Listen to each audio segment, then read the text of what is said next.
যে যে মা দুর্গা মায়ের আগমন, যে আগমনীতে আগমন হচ্ছে, সেই মা দুর্গা অসুরকে দমন করেছিলেন। তাই আমরা অসুরকে দমন না করা পর্যন্ত কোনো উৎসবে মা বোনেরা অত্যাচারিত হলে, ধর্ষিত হলে থানায় বিচার পায় না মানুষ। উল্টে যারা দুষ্কৃতী তাদের পক্ষ নিয়ে প্রশাসন এখানে কাজ করে। তাই পশ্চিমবঙ্গের মেয়েরা বড় অসহায়, বিপন্ন এই বাংলার মহিলারা। আরজি কর তার জ্বলন্ত উদাহরণ। আরজি করের ঘটনা শুধু গোটা জেলা না, গোটা রাজ্য না, গোটা ভারতবর্ষ না, আজকে গোটা পৃথিবীময় এই ঘটনার নিন্দা শুরু হয়েছে। আরজি করের ঘটনা একটা ঘটনা এমন নয়, এর পেছনে বহু ঘটনা আছে। এর আগে আমরা কামদুনি দেখেছি, এর আগে আমরা পার্ক স্ট্রিট দেখেছি, আরজি কর দেখছি। গ্রাম বাংলায় পশ্চিমবঙ্গের যে নেত্রী, এই মমতা ব্যানার্জির নেতৃত্বে পুলিশ প্রশাসন সস্তায় পরিণত হয়েছে। মা বোনেরা অত্যাচারিত হলে, ধর্ষিত হলে থানায় বিচার পায় না মানুষ। উল্টে যারা দুষ্কৃতী তাদের পক্ষ নিয়ে প্রশাসন এখানে কাজ করে।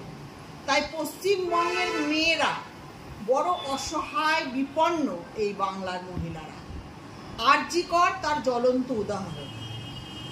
আমরা দেখতে পেয়েছি, এর আগেও দেখেছি বিভিন্ন ধর্ষণ কাণ্ডের আমাদের প্রাক্তন সাংসদ, প্রদেশ কংগ্রেসের সভাপতি, আমাদের সকলের জনপ্রিয় নেতা, জননেতা অধীর রঞ্জন চৌধুরীকে আন্দোলন করতে। আজকেও উনি আন্দোলন করেছেন গোটা জেলা জুড়ে। সেখানে জাত ধর্ম নির্বিশেষে কোনো পার্টি পলিটিক্সের ঊর্ধ্বে উঠে অধীর রঞ্জন চৌধুরীর এই যে আন্দোলন, এই আন্দোলনকে সমর্থন জানিয়ে আজকে গ্রামগঞ্জ থেকে বাচ্চা কোলে নিয়ে মা বোনেরা এখানে ছুটে এসেছে তার আন্দোলনকে সমর্থন করে। কারণ আর আরজি কর আমরা চাই না, এবং আরজি করের বিচার আমরা চাই। দিদি বলতে আমাদের লজ্জা করছে যে পশ্চিমবঙ্গের একজন মহিলা মুখ্যমন্ত্রী তিনি বলছেন পশ্চিমবঙ্গের মা বোনেদের উদ্দেশ্যে যে আন্দোলন অনেক হয়েছে, এবার পুজোর আনন্দে তোমরা মাতোয়ারা হয়ে যাও। তাই দিদিকে একটা বার্তা দিতে চাই যে যে মা দুর্গা মায়ের আগমন, যে আগমনীতে আগমন হচ্ছে, সেই মা দুর্গা অসুরকে দমন করেছিলেন। তাই আমরা অসুরকে দমন না করা পর্যন্ত কোনো উৎসবে মাতব না। জয় হিন্দ, বন্দে মাতরম।